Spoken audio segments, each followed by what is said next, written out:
ដល់រដូវកាលនេះផ្ទះណាក៏មានដែរផ្លែឡើងពេញដើមតែម្ដងបងប្អូនគឺស្វាយជាពិសេសគឺស្វាយកែវរមៀតតែម្ដងមកផ្ទះឃើញតែទុំឡើងពេញដើមអញ្ចឹងណាហើយដោយសារតែចិត្តដល់ចូលឆ្នាំខ្មែរយើងបេះសែនទទួលទេវតាឆ្នាំថ្មីបងប្អូនយកបាន10ទឹកក្រូចមួយដល់កាត់យកមកបេះនិយាយពីថាប្រើការបានល្អដោយការពីមុនអញ្ចឹងកាលពីនៅក្មេងៗគឺចូលចិត្តយក10ទឹកក្រូចយកមកកាត់បេះផ្លែស្វាយឥឡូវនៅប្រើការបានដូចមុនបងប្អូនហើយបេះមិនទាន់កូនប្រុសគឺគាត់ឡើងបេះដោយសារតែមួយដើមនេះផ្លែឡើងស្គឹស្គះពេញដើមទុំផងរុះចោលផងកដៅវាស៊ីផងឲ្យយើងបេះទៅដើម្បីបន្ទុំចែកជូនញាតិមិត្តបងប្អូនយើងដែលអត់អញ្ចឹងស្វាយដែលផ្លែខ្ពស់ហ្នឹងបេះអត់ដល់ទេកូនប្រុសគាត់ទាឡើងបេះតែម្ដងបានកត្រកមួយជាមួយនឹងខ្សែហ្នឹងដើម្បីសម្រូតចុះក្រោម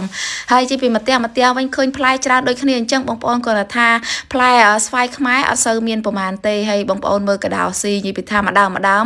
ស៊ីរុះឡើងស្គឹស្គែអញ្ចឹងហើយបានតែប្រលេះអស់តែម្ដងទៅហើយសម្រាប់ផ្លែស្វាយរដូវអត់និយាយពីថាទិញគេ1គីឡូ5-6,000ដែរទុំអញ្ចឹងបងប្អូនដល់ពេលសបោទុំគ្រប់តែគ្នាហើយបន្ទាប់ពីបេះបានមួយកត្រកកូនប្រុសគាត់ចាប់ផ្ដើមមកសម្រូតឲ្យនេះខ្ញុំយកនៅខាងក្រោមបងប្អូនហើយនិយាយពីថាដាច់ខ្សែរុះអស់តែម្ដងខ្សែវាមិនចំណាប់អីគាត់ចង់សម្រូតឃើញគេបេះពីមុនទៅប្រើខ្សែគោខ្សែក្របីគាត់មិនដឹងបានខ្សែអីយកមកទេបងប្អូនហើយក៏បេះហ្នឹងបោះឲ្យនេះខ្ញុំចាប់វិញម្ដងដើម្បីឲ្យម៉ែហ្នឹងគាត់បន្ទុំអញ្ចឹងឃើញស្វាយច្រើនអញ្ចឹងណាឃើញដល់យីទួតបងប្អូនហើយកាគាត់នៅឲ្យតែមានស្វាយទុំច្រើនអញ្ចឹងគឺគាត់ចូលចិត្តយកមកកោតំណាប់មែនតែនហើយឥឡូវគឺបេះយកបន្ទុំដើម្បីកោតំណាប់ដូចយីទួតដែរឲ្យតែយីទួតក៏ធ្វើតំណាប់ស្វាយម្ដងមិនដែលចេះតិចទេបងប្អូនអើយញ៉ាំតែតំណាប់ស្វាយយាយវាថាផ្អែមឆ្ងាញ់មែនតែនហើយបន្ទាប់ពីកូនប្រុសបេះមិនទាន់ហើយនេះខ្ញុំឡើងបេះដែរបងប្អូនកាលនៅក្មេងៗមកថា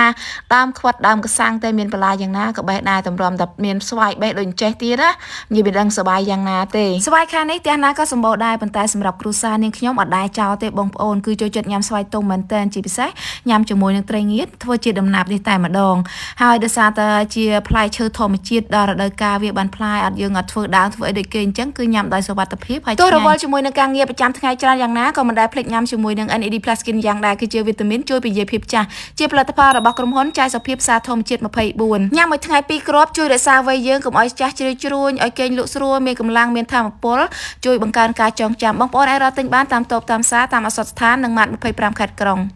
ដល់រដូវកាលនេះផ្ទះណាក៏មានដែរផ្លែឡើងពេញដើមតែម្ដងបងប្អូនគឺស្វាយជាពិសេសគឺស្វាយកែវរមៀតតែម្ដងមកផ្ទះឃើញតែទុំឡើងពេញដើមអញ្ចឹងណាហើយដោយសារតែចិត្តដល់ចូលឆ្នាំខ្មែរយើងបេះសែនទទួលទេវតាឆ្នាំថ្មីបងប្អូនយកបាន10ទឹកក្រូចមួយដល់កាត់យកមកបេះនិយាយពីថាប្រើការបានល្អដោយការពីមុនអញ្ចឹងកាលពីនៅក្មេងៗគឺចូលចិត្តយក10ទឹកក្រូចយកមកកាត់បេះផ្លែស្វាយឥឡូវនៅប្រើការបានដូចមុនបងប្អូនហើយបេះមិនទាន់កូនប្រុសគឺគាត់ឡើងបេះដោយសារតែមួយដើមនេះផ្លែឡើងស្គឹស្គះពេញដើមទុំផងរុះចោលផងកដៅវាស៊ីផងឲ្យយើងបេះទៅដើម្បីបន្ទុំចែកជូនញាតិមិត្ត